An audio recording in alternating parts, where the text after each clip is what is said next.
The paranoia of character assassination. The character assassination, close cousin of the smear campaign, built on a foundation of lies also, hurtful and effective. The smear campaign is outward-facing, namely, it is aimed at third parties in order to affect their way of thinking about you. A character assassination is directed to and at you. There are three ways of assassinating your character. The first is to say things to you which are unpleasant, demeaning, and hateful, which accordingly dent and wound your sense of well-being. The second is to do things to you which are denigrating, disrespectful, and nasty, which cause your sense of self-worth to be eroded, for instance, failing to make you something to eat, so as to treat you as non-existent, or to make you engage in some sexual practice you find distasteful, thus causing you to cheapen yourself. Those two methods are obvious and directed. The third method is a particularly insidious and troubling way of affecting your character. We tell you that other people think badly of you, do not like you, and are saying things about you. They are not, of course. We avoid or reduce any risk of you finding this out by saying to you, "There's no point asking them, of course. They are bound to deny it, but trust me, I have heard them. They didn't think I could hear." Furthermore, whilst increasing your paranoia and making you feel bad, we also seize the opportunity to heighten our own virtue with you by stating, "Of course, I don't think that of you, but I thought it was only right to let you know what is being said about you." Naturally, we do think this of you because this falsehood is being generated by us. Accordingly, we are able to avoid any blame ourselves, a key aim of ours, whilst landing several blows against you caused by fictitious remarks from other people and drawing fuel from your confused and upset reaction. There are 5 methods by which we create a perceived pressure generated by other people against you as part of this character assassination by proxy. 1. Everybody says. Everybody is talking about you. They are all saying it. That must be terrible to be the talk of the neighbourhood, the subject of village gossip, and the focus of wagging tongues. Just think, when you are walking to the corner shop, those 2 neighbours stood on the lawn will smile and wave a cheery hello to you, but as soon as you are past, they will be talking about you. Yes, everybody says it about you. They will be talking on the telephone about you, gossiping in living rooms, and exchanging views in that corner shop, so they fall silent as you arrive, and resume their conversation once you have left. Oh, I know that they will appear pleasant and engaging as ever, but believe me, this is how two-faced they are about you. I have picked up on this. I have overheard the comments, and some have even been mentioned to me. No, I won't say by who, there is no need. Of course, I defended you against what they said. It wasn't pleasant at all, but them being thought of as the local bike, the slut, the whore, and harridan isn't nice, is it? But that is what everyone is saying about you. Number 2, they all think.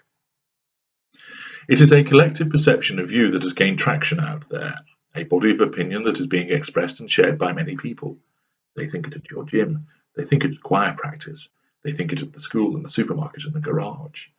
How do I know? Well, let's just say that fortunately for you, I have people who keep an eye out and listen in for your benefit. No, there's no need to thank me. I do it to look after you. Naturally, but my small network of guardians, if you will, report things back to me from time to time, and they have been telling me that all of them out there think you have a problem with your temper. Yes, you have a reputation for being a bit of a volcano. One wrong comment and boom, off you go. To be honest, I had my suspicions about them thinking this of you, even before my network of guardians told me. The way they look at you, you probably haven't picked up on it, but there is an apprehension in their eyes, a nervousness in their speech, and I saw it as it told me what they were really thinking, that they were afraid you were going to explode and lash out at them. I, of course, have seen it many times myself, and I know what they are all thinking about you. 3. You do know what opinion they have of you, don't you? It is not a high opinion, I'm afraid. I don't know where it comes from, to be honest. I mean, after all, it's not as if they are really in a position to judge, is it? But I guess some people forget about that when they are jealous. Yes. That is what is behind their nasty opinions. They take the view that you're a gold digger, a mercenary, who is after only one thing: my money. It is inevitable that they will form this view, of course. I am successful, earning well, and we have this beautiful house, 2 cars, frequent holidays, and no concerns about our bills. I suppose they must look on enviously at the fact that you don't work, and you spend a lot of time shopping. Every time you pull up on the drive and exit the car with those bags from the boutiques, it's no doubt upsetting them. You cannot help the fact you were lucky enough to get with me. I guess it really sticks in their craw, the fact that you came from a, well, how might I put this, a less well-off background, and now here you are living a gilded lifestyle.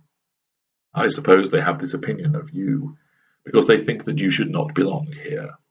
It is just jealousy, and I have seen it before with people like this, so I know what to look out for. You may just want to keep that in mind when you next deal with them, if you decide to do so at all anymore. Number 4. They won't be impressed with that. I mean, I put up with it because, well, we are together, aren't we? And that is the nature of the relationship, isn't it? But I know from the way our families think and our friends that they will be not impressed with your behaviour. You didn't think there was anything wrong with it. Well, no, but I suppose they will say that you're bound to say that, aren't you? They expect high standards, I suppose. You have made a rod for your own back in that regard, but doing something like that will not have impressed all these people. Oh, I am sure they will soon get over it, but I thought it only fair to tell you how they will view your behaviour. I can see it troubles you, and that's right, because you are reflective in that regard. But perhaps you need to think first before you do such things in the future. In fact, it would probably be for the best if you don't go to those events anymore. Indeed, I would suggest you keep a low profile for a while in respect of people as a whole, and you would be better served by staying at home and keeping out of their line of sight. That way, they might just forget about your unimpressive behaviour, and you can move on. Don't worry, you've always got me, of course. Number 5. It's not just me that thinks. I am only telling you this for your own good, because I care about you, but you do need to do something about your drinking.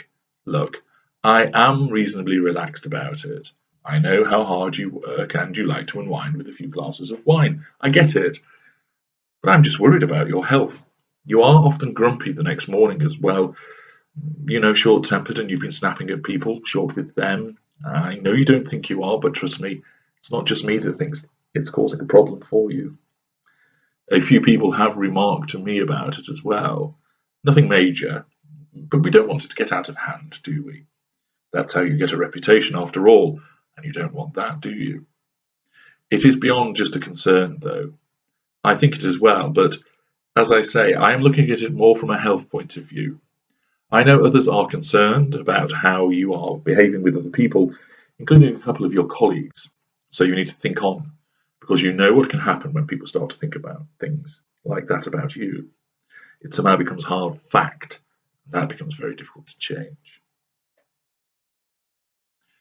The character assassination by proxy also serves a further purpose. It causes you to cling tighter to us. It is a horrible and uncertain world out there. People you thought liked you are showing that they do not. We are your only friend, so you had better do what we want in order to keep us.